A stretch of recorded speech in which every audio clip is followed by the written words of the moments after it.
J'ai souvenir, tu m'avais parlé d'une situation d'une assistante maternelle que vous aviez fini par signaler à la PMI parce que la tournure de ces contrats était toujours la même. Et ça vous a interrogé, vous Voilà, la tournure des contrats finissait de façon régulière devant les prud'hommes. L'accueil de l'enfant, c'était pas à proprement parler le problème. On voyait bien qu'il n'y avait pas trop de difficultés sur l'enfant lui-même.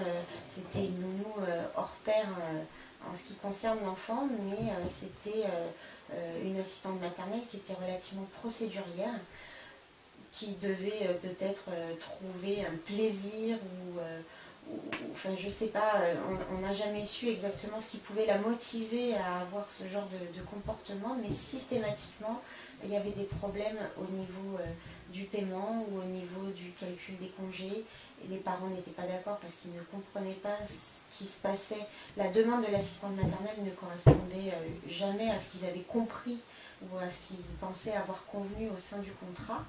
Donc nous faisions aussi des rendez-vous en binôme pour tous les cas à tendance litigieuse, mais le RAM a ses limites et ne peut pas régler les choses quand ça dépasse notre niveau d'information. Et donc fatalement, pour régler des situations bien compliquées, bien particulières, on était obligé de réorienter vers des instances du type associative qui sont beaucoup plus calées que nous en droit. Et malheureusement, en tout cas pour cette assistante maternelle en particulier, les familles terminaient toujours au conseil des prud'hommes. Bon, c'est suspect. C'est suspect. C'est pas normal. C'est pas normal que sur une carrière, une ASMAT envoie plusieurs fois des parents employeurs devant les prud'hommes. C'est pas... Voilà. Donc quand il y a des pratiques qui sont un petit peu hors normes ou qui peuvent paraître décalées, ça revient aux parents aussi d'être vigilants et de pouvoir signaler, lui, en tant qu'employeur, une professionnelle qui ne remplirait pas toutes les conditions qui peuvent être requises au sein de ce métier. Mais c'est aussi quelque part le rôle du RAM de pouvoir détecter ce genre d'anomalies récurrentes, parce qu'il ne faut pas oublier qu'au milieu, il y a quand même l'accueil d'un enfant.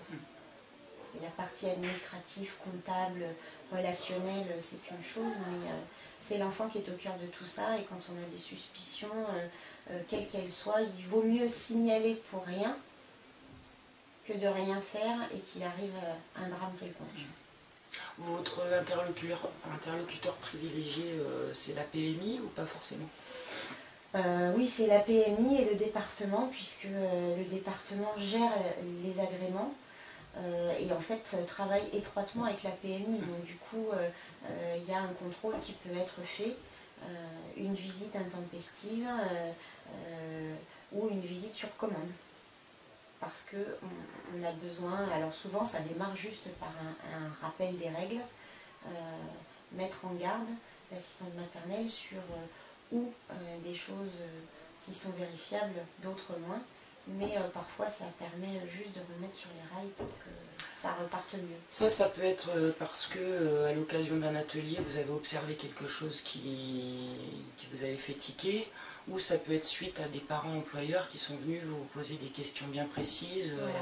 Les animatrices ont vraiment un rôle à ce niveau-là, puisque elles proposent des animations qui sont construites, pensées, mais elles sont aussi beaucoup en phase d'accompagnement et d'observation véritable. Donc effectivement, ça peut être une observation liée au comportement d'une assistante maternelle, mais ça peut être aidant aussi sur le comportement d'un enfant, notamment dans les ateliers de psychomotricité, où c'est le moment, on va dire, idéal, entre guillemets, pour détecter parfois un problème de motricité, de développement pour un enfant, et souvent ça peut permettre d'alerter rapidement la famille en prenant des gants, parce que c'est pas évident d'informer une famille que son enfant a peut-être un problème, mais ça peut aider du coup dans un diagnostic, et l'assistante maternelle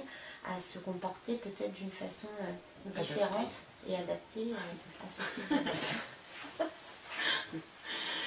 Et il y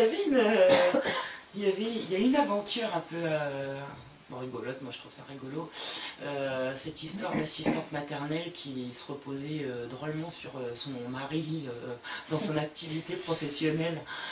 Oui, c'est l'histoire donc d'une assistante maternelle agréée pour 3 enfants, il me semble me souvenir, qui d'un certain âge, enfin pas non plus mamie, mais pas loin, et donc avec un mari qui est complètement gaga des enfants et du coup, de par sa présence, s'en occupait beaucoup, mais un peu trop au final, puisque il allait régulièrement se promener avec un ou deux des enfants en prenant la poussette, sans forcément la présence de son épouse, qui est à nos yeux, enfin en tout cas au regard de l'agrément, c'est elle qui est responsable des enfants, et en aucun cas il n'est permis que l'enfant soit sans la présence de son assistante maternelle.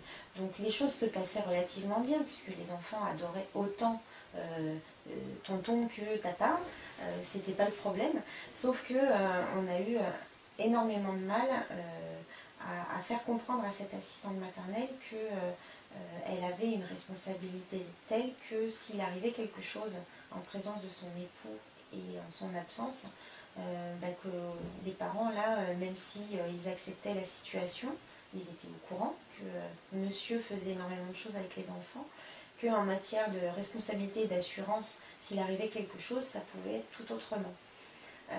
Il avait pris une place importante, il était vraiment un professionnel dans son activité. Voilà, jusqu'à venir quasiment à la place de sa femme sur les rendez-vous liés au contrat, par exemple, sans qu'elle soit présente. Donc là, nous, on a fait le choix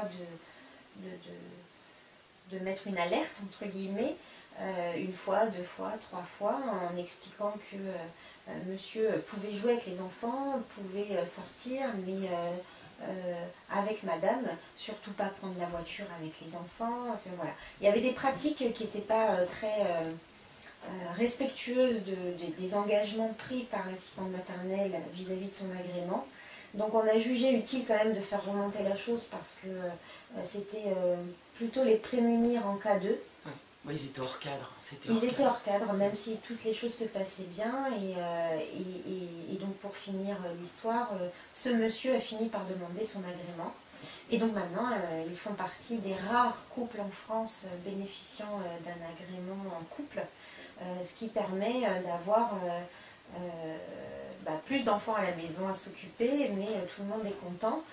À savoir que sur les contrats liés à monsieur ou les contrats liés à madame, on leur conseillait toujours évidemment d'informer les parents que monsieur pouvait s'occuper des enfants étant en agrément avec sa femme et vice versa, mais surtout de le noter, puisque dans un contrat il faut quand même tout noter, ça permet de se prémunir en cas de problème.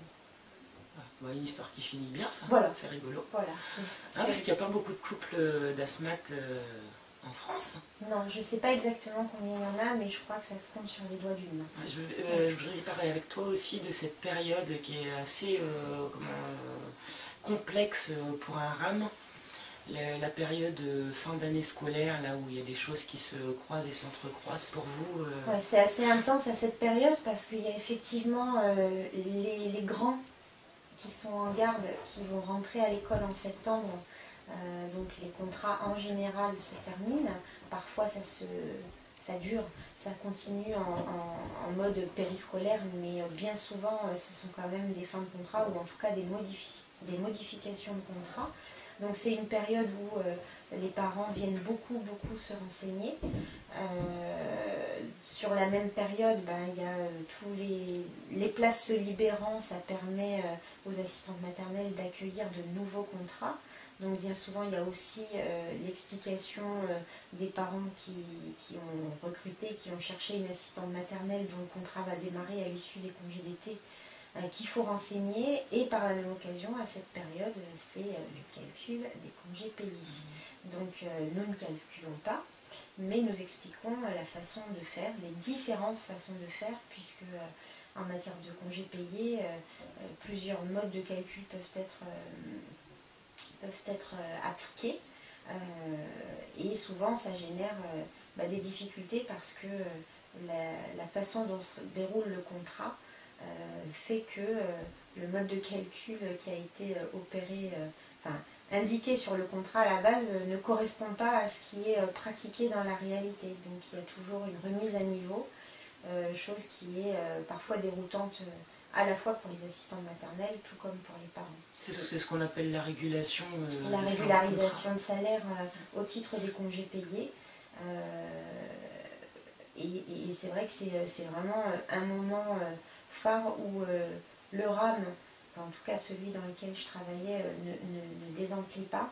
Les rendez-vous sont intenses, parfois houleux parce qu'il y a des incompréhensions, mais bon, on finit toujours par y arriver.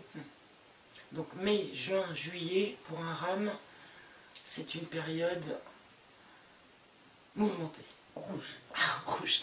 Rouge. C'est une période rouge. Voilà. Et il y a tout. Après, sur les animatrices, c'est aussi une période durant laquelle elles préparent tout le volet d'animation pour l'année à venir, parce que tout est préparé en amont. Rien n'est laissé au hasard, rien n'est fait au hasard. C'est vraiment quelque chose qui, de l'extérieur, à mon avis, on ne peut pas imaginer le travail de fourmi qui peut être fait pour pouvoir proposer tout ce type de choses aux assistantes maternelles.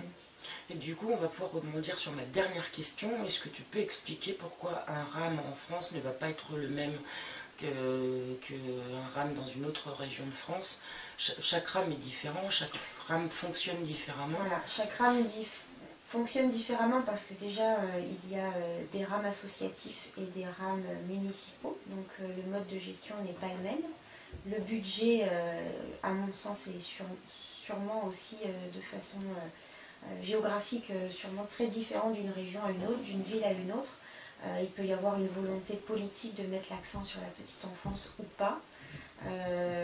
Donc ça offre des possibilités de fonctionnement très aléatoires. Après, quand on est vraiment la tête dans le guidon et qu'on a envie de faire bien, on est tenu à des objectifs malgré tout sur la fréquentation par rapport à ce qui est proposé.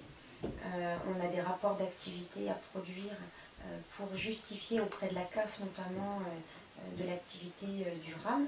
Donc encore une fois, rien n'est fait au hasard. Et il y a toujours un tenant, un aboutissant, une offre, une demande, une utilisation ou pas, ce qui peut voir modifier les propositions, puisque une animation proposée qui n'est pas ou très peu fréquentée se voit disparaître avec proposition d'autre chose ou pas. Voilà. Donc voilà, ça veut dire parents employeurs, n'hésitez pas à utiliser les services proposés par le RAM. Et ça veut dire assistante maternelle, profitez du service qui vous est offert parce que tant qu'il est vivant, il existe, quoi. Il est budgétisé.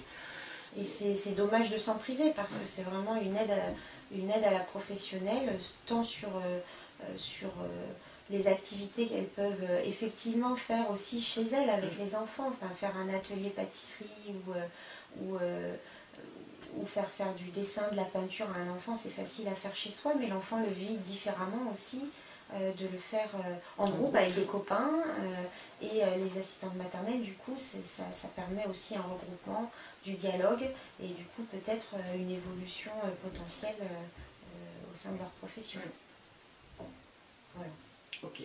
Merci Laura. De rien. Ah, merci X.